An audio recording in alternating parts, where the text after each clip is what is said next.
Get to one of the Big 12 teams that we think could be really competing with Arizona State at the top of the conference, and that is the BYU Cougars, who were fantastic this past year with an 11-2 record. They didn't even make a bowl game last year, so they go from not making a bowl game to going 11-2 the very next year. They bring back really the reason why we think they can be, again, really good next year.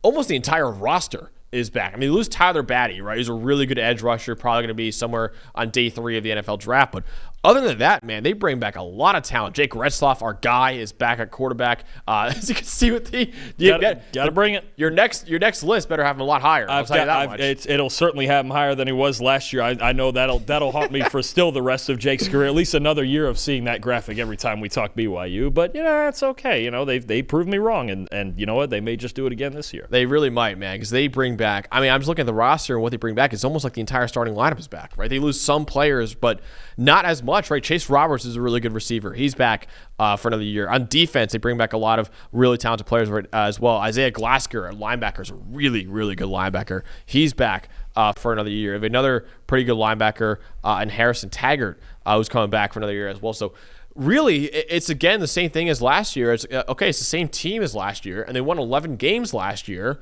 Why won't they be a really good team again? That's kind of the big the hypothesis of BYU and why they should be a top contender next year. You could argue they're maybe the easiest team because last year the Big 12 was just wildly unpredictable, right? Yep. We had teams predicted to be at the bottom like BYU and Arizona State come out on top. We had some of the top contenders fall down a bit, but I think we can come into this year feeling really good about BYU's chances. You mentioned Retzloff. I'm looking even at their schedule right now. It's a very easy out-of-conference schedule: Portland State, Stanford, East Carolina, and then they get into the Big 12 schedule where, you feel like they have a good shot to win against every team. And you look at them, you've got Retzloff, you've got Chase Roberts, like you mentioned. Keelan Marion's a really good athlete. He's a weapon out there. Parker Kingston, too, who we know as a punt returner, but he could help at receiver. The two backs in the backfield, L.J. Martin and Sione Moa, who played a lot last year. Martin, in particular, gives them a very physical presence. And then you mentioned it. I look at the second level, the linebacker level of this defense, not just Isaiah Glasker, but Harrison Taggart as well. Jack Kelly, who's kind of got that hybrid thing about him, a little bit as a pass rusher, a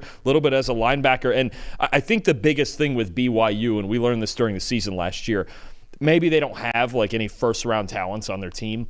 They play such great team football in all three phases, and that was the reason they won several games. When I think about the Kansas State game early in the year, even the Colorado game, right, when you talk about they were just a more well-rounded team than Colorado was in that bowl game, even though both teams were playing all their starters, that well-roundedness, the ability to be two-dimensional on offense, the ability to not give up big plays on defense. The real questions that I have for them are pass protection and pass rush, right? They don't have that one dynamic pass rusher, even like a Tyler Batty this year. Somebody's going to have to emerge in the pass rush, but I think you look at the floor of this team with as fundamentally sound as they are, and their offense can be explosive and two-dimensional at times, you could very well argue they're the favorite to win the Big 12 next year. Absolutely. Yeah, they bring in a couple projected starters from the transfer portal on the offensive line, like Andrew Gentry, and then they also bring in a really a talented tight end, I think, in Carson Ryan, coming in from Utah, and also played at UCLA a little bit too. So he's a talented player. I'm excited to see what he can do as a full-time starter for them next year. But yeah, like you said, Dalton, it's not really like we're talking about some teams like